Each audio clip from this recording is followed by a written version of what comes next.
Hello everyone, welcome back. Today we're going to make this slide in, slide out 3D text that you see on the screen right now. We'll go ahead and start out on the edit page. Go to media pool, right click, new fusion comp.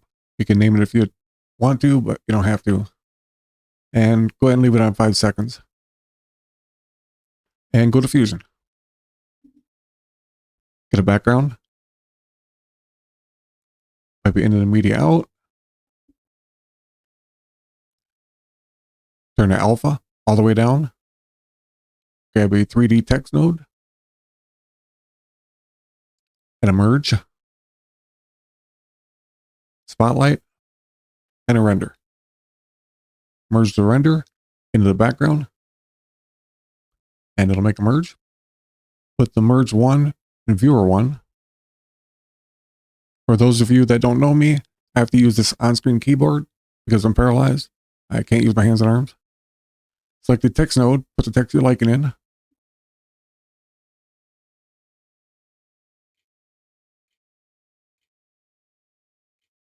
And you'll notice on the 3D text, it's always too high. Select the center V anchor, and that'll center it. Go ahead and set your size, your tracking. We'll put a bevel on it too. On the size, I'm going to go 0.5. Tracking 1.04. And you can set that to your liking as well. Up in viewer 1, the 3D, there's a little light switch here. You can click on and off if you have a hard time seeing it. Select the render node. Change the render type from software to hardware. Enable lighting and shadows. And now you see in viewer 2, we have no light. That's because if you look in viewer 1, it's actually pointing behind the text. Select the spotlight. Go to transform. Select use target. On the z-axis of translation, roll it back and you'll see the light move towards us and you'll start seeing the text in viewer 2.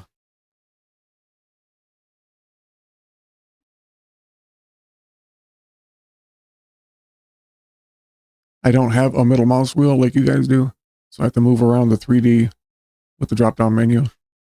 Go to controls, open the cone angle all the way up. I'm going to go back to the text node, change the color, and you'll see the text very bright in the center. Go to shading, down here to specular intensity and specular exponent. Turn that down. By the way, we are going to make a macro at the end of this. Put those settings in there. Put your playhead on frame 0. We'll go ahead and animate this now. Then go to layout. I'm going to zoom out a little bit so we can see alongside over here. Rotate the center X to 2.5, minus 2.5. Yours may be different if you have longer text. And set a keyframe on the center. I'm on a 30 FPS. You may have to adjust accordingly. I'm going to advance 40 frames. And take the center X. Roll to the right, back so it's back to the middle. To 0.5. Now we're going to advance only 10 frames because we're going to put a keyframe stretcher in. That way we can stretch it as long as you like on the timeline. And the keyframe stretcher will stretch between 40 and 50. Set a keyframe on the center again. Advance 40 more frames. Now we're going to roll it to the right to 3.0.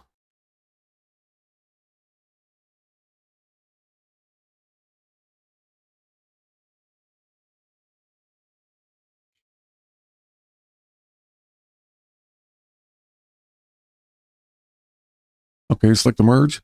1. Shift space. and directional blur.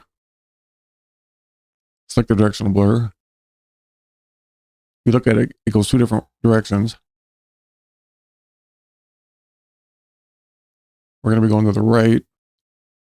We're going to put it on 0.025. We'll put the playhead on frame 0. Set the length, like I said, to 0.025. Advance 40 frames, or whatever you have to adjust to. And then hit the little dot to reset it back to 0. Make sure your playhead is on frame 0. Set the length to 0.025. Set a keyframe.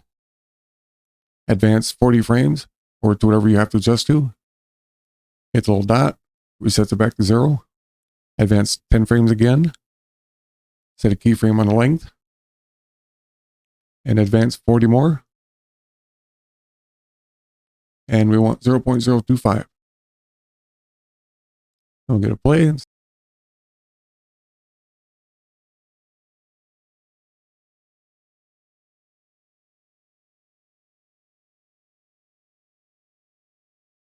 Click the text node.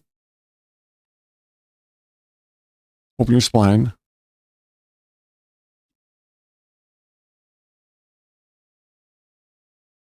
And zoom to fit. And select all. Then F on the keyboard. And then T on the keyboard.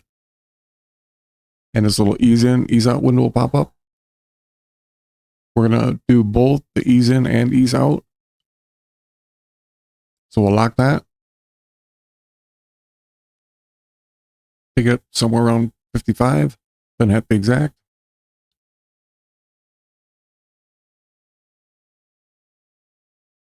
Maybe go down to 50 or whatever you like. Close the spline.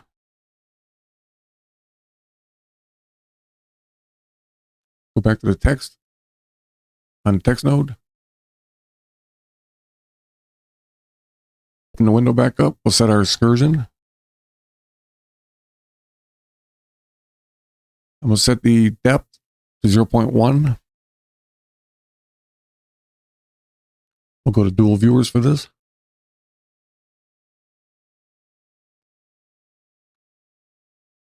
Excursion subdivisions all the way up. And smoothing angle all the way up. I'm going to set my bevel depth and width to 0.0063 and go to custom. Highlight the bottom one. Bring it over. Same thing with the top one. Left only. And hit F on the keyboard. We're only doing the front. So you can bring the back like that. And for the default settings, we'll put it back in classic. That way the custom won't be left open in the inspector. Select the directional blur, shift space, and drop shadow. We'll leave it on the default settings.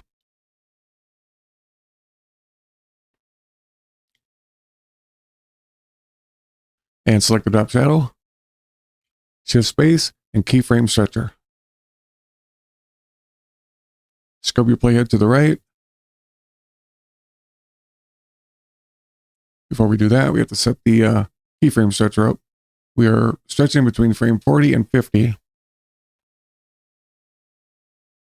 Select the keyframe stretcher. On stretch start, put 40. On stretch end, put 50.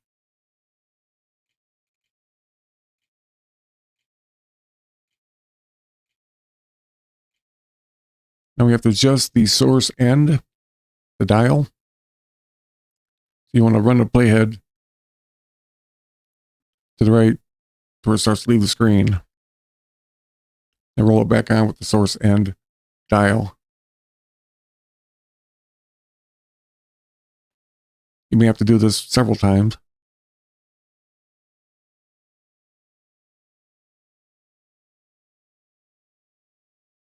Let's go back to dual viewers.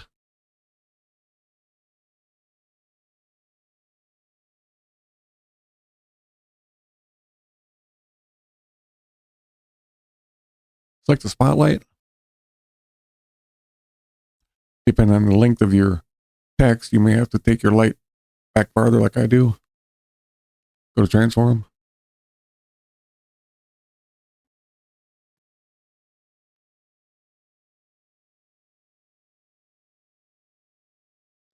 I'm going to take mine back to 3.0 on the Z axis. And we'll give it a play and see how it looks.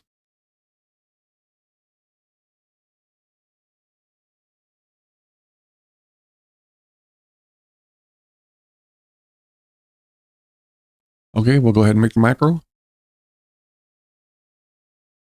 Click away, make sure nothing's selected. Hold the control button down. Select these in the order that I do. That way they'll be from top to bottom. I hit A on the keyboard. Keep the control button down. Deselect the media out. I right click on any one of the other nodes. Go to macro. Create macro. Give it a name.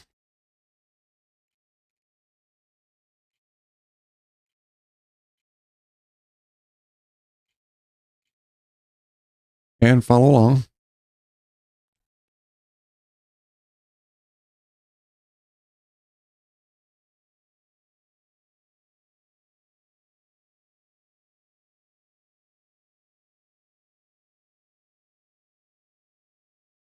If you don't know what to select in the macro, just select the node, whatever you're working on. And everything's over here on the right in the inspector.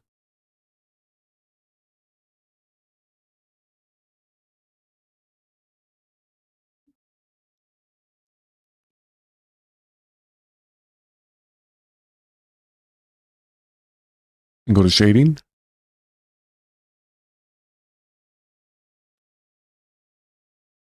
Specular intensity and specular exponent.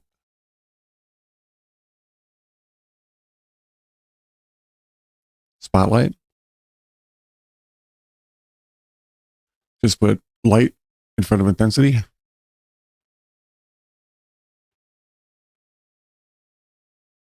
Top shadow.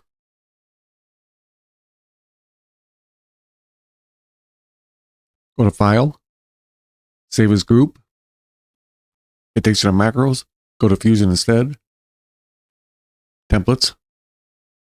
Edit. Titles. Here's where you're going to want to make your folder. Put your preset in. I recommend name it different. Even if it's just put an underscore in or period or anything like that. If it's exactly the same, Resolve won't recognize it.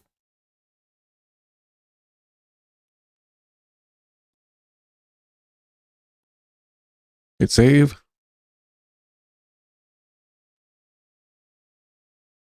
If you can't find it, you may have to restart Resolve.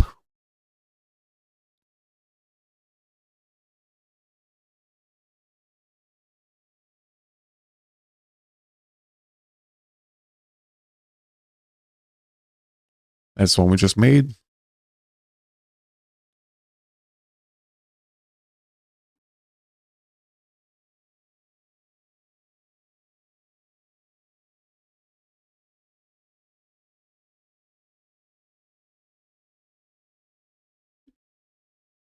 So you can switch it out. It'll come out, hold, and go back at the end.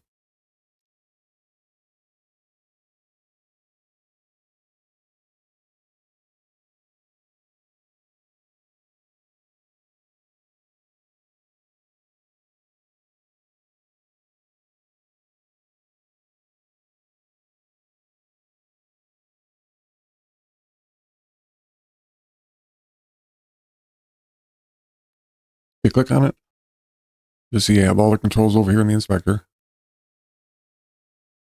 I don't have to go through them all. It's all self-explanatory.